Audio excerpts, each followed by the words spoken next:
Welcome to Manna and Mud Pies. Today we are going to be talking about the Proverbs 31 woman.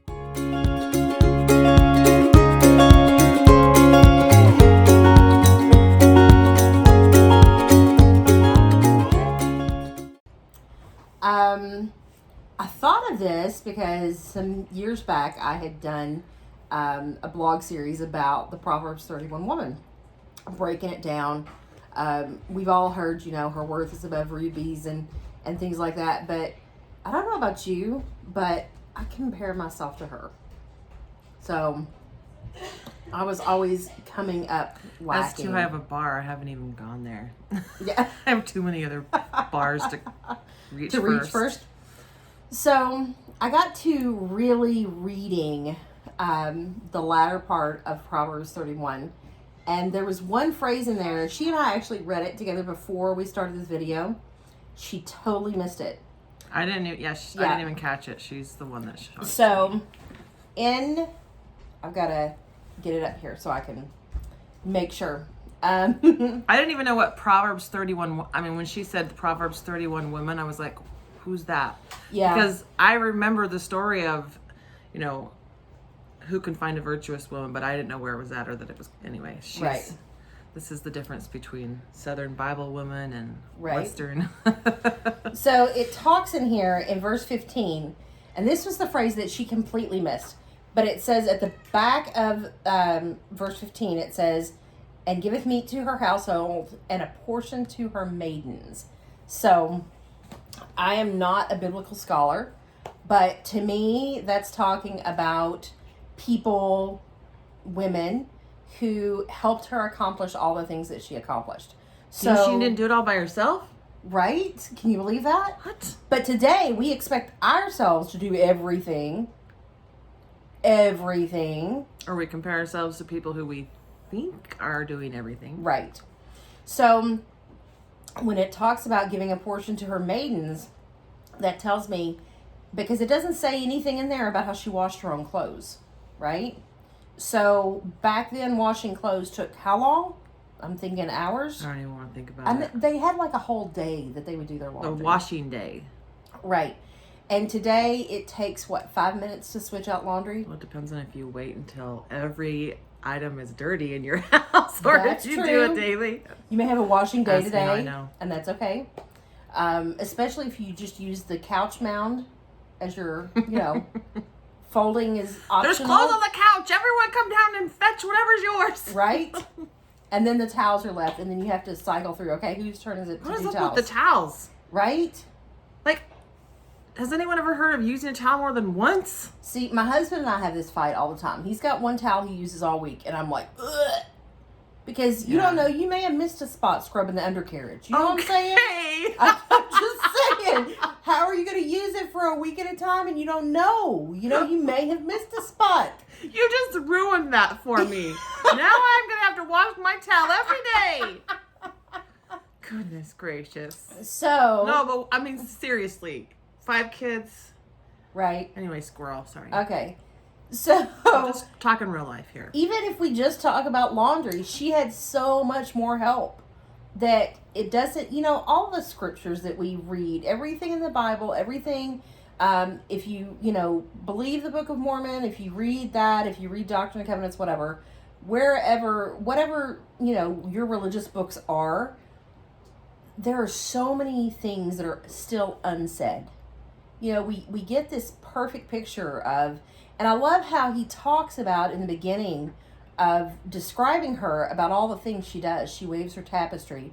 She brings food into her house. Well, I'm sure it didn't just jump into, a supermarket 5 miles away for her to, carry over to her house and pop in the microwave. There was a little bit of more effort to be made. And she had to have had help through that whole process. Exactly. And yet, once again, we expect ourselves to do it all alone. And then we get mad when no one helps us. Right. Just like we talked about with Mary and Martha. Yeah. In our other video. Yeah. But then when they do offer, wait, you're not doing it the way I want you to. Exactly. So, but the cool thing about it is he talks about all of those temporal or physical things first. And then he talks about her kindness, her loving kindness, the way she treats people, about how her children rise up and call her blessed. And that tells you that even though she does take care of the temporal or the physical things, that she also takes care of the spiritual things. And so instead of allowing ourselves to think of, oh, well, she had all that help, so of course she was able to do that. Who do you think the helpers are today? I mean, we've got, I'm sorry, y'all may not do this, but Walmart pickup is an amazing thing. Greatest gift to man. I'm telling you, let them take women, their time. 2 mothers. All of those years I spent with self-checkout, now they're checking me out and they're doing my grocery shopping. Yes, please. And then we complain if they give us an extra zucchini or... Dude. I asked for 3 and you gave me 5. Oh, I did a Walmart... Okay, squirrel here. I did a Walmart pickup and they gave me 20 bananas. You were going to share those with me and I never got any. Yeah. I forgot to get some That's of those. because my kids ate 6 in one day. So... we get 20 extra bananas, and I call, and I'm like, excuse me, I got these. I can bring them back if I need to. And the guy, I'm not kidding, he says, I won't tell if you don't. And I was like, thank you, Lord. I hope you froze some of them for later. They didn't last 4 days. Wow. Yeah. That's awesome. They were organic. They got used. They were organic. You So buy apparently organic they were, bananas? Huh? You buy organic? I didn't know I that about didn't you. buy any. Oh, yeah, That's you what I'm didn't saying. order It wasn't any. on the order. You got 20 organic bananas? Organic bananas. Oh, yes. Lord. Anyway, so I was like, I don't know you very well if you buy organic bananas. No. So you look at all these different things. Like, we don't have to go out and, thresh the wheat and weave the tapestries and all this other kind of Wash stuff. our clothes by hand. Right. Our maid servants today are called Whirlpool and Amana and Frigidaire. There's all these things that she had to see to that we don't have to. And she had the help to do it, which allowed her to focus on kindness and teaching her children the way that she wanted them to learn the gospel, and which at that time wasn't the gospel that we have today. But, she taught them the things that were important. So I think the comparison that we make to the Proverbs 31 woman needs to be kind of filtered through that Different lens. Yeah, that lens that, she had advantages in a way that we didn't have, but we also have advantages that she could have never even dreamed of. I'm sorry, back then, Can you imagine what a plug-in would be, let alone plugging in a microwave or a washing machine? Come Depends on on. what kind of plug-in you're talking about, because some plug-ins, you're talking about the kind that makes your bathroom smell good. Ooh, I bet she gathered stuff for smell I good bet they too. would have loved that back then. Right? Especially with the amount of showers people took. Yes. Anyway. And the roll hygiene. But I think it's also important in that story to remember we need to ask for help. Right. Because we think that we're these super Right. women that we need. Right. And I think that's kind of the mentality these days, too. Mm-hmm. You look at women 50 years ago, I think they were more likely to ask for help. Right. And today, it's like we're expected to be everything. Right. Be the father, the mother, breadwinner, do it all. Right. And then we have all these plates spinning, and can we just say nervous breakdown? Right. Why when I go to sleep at night am I twitching like this? Ask me how I know. Yeah, exactly. Funny, not funny. Or the reason that we don't get sleep at night because we've got so many things going through our head that, I didn't accomplish this, or I've got to do this, or is my child really up at midnight watching YouTube? Yes. Or why is my child not home? Yes. I find it interesting that men have an easier time going to bed at night, even if their children are not all at home or if they're not all asleep. Right. My husband can go to sleep, bless his heart. Yes. But women have a tendency to be like computers with all Yeah. these windows open Mm-hmm. that aren't closed yet. And Right. if they're all still open, we can't chill out and relax. Exactly. And so we need to learn to close our windows. And sometimes we have to ask for help to do it. It's kind of a joke in my house with my husband. I'm like, I need you to help me close this window.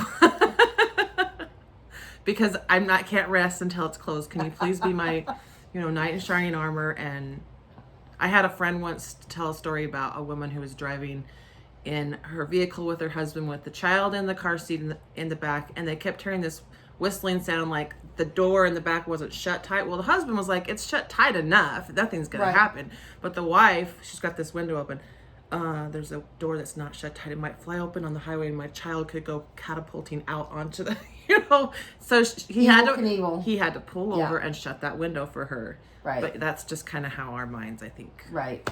Work. Because as moms, don't we always go to the worst case scenario? Yeah, always. Mm-hmm. Yeah, and my husband was like, don't worry about it. Why? Like, there's things he won't even tell me until it's over with, because he's like, I know all you're going to do is worry about it. Yeah. But it's not that I worry because I don't trust God. I worry because I don't trust myself. I don't trust myself to be able to handle. You worry that you're not enough? Right. What God is going to throw at me, or what the world throws at me. I trust that I'm not going to be able to find God in all of it. So, anyway, that's a long video to just say that comparison is the thief of joy. Don't compare yourself. That is so true. Don't compare yourself to the Proverbs 31 woman. Don't compare yourself to the girl who's got her hair done and her makeup done in the school drop-off lane at 7 a.m. Don't compare yourself. And has her bra on already. Right? What the? Yes. Just don't, because it's only going to make things harder for you. Right, and compare yourself to yourself. Right. If you're going to compare yourself today to who you were yesterday. And make the small steps to try and ask God, what do you want me to do today? Right.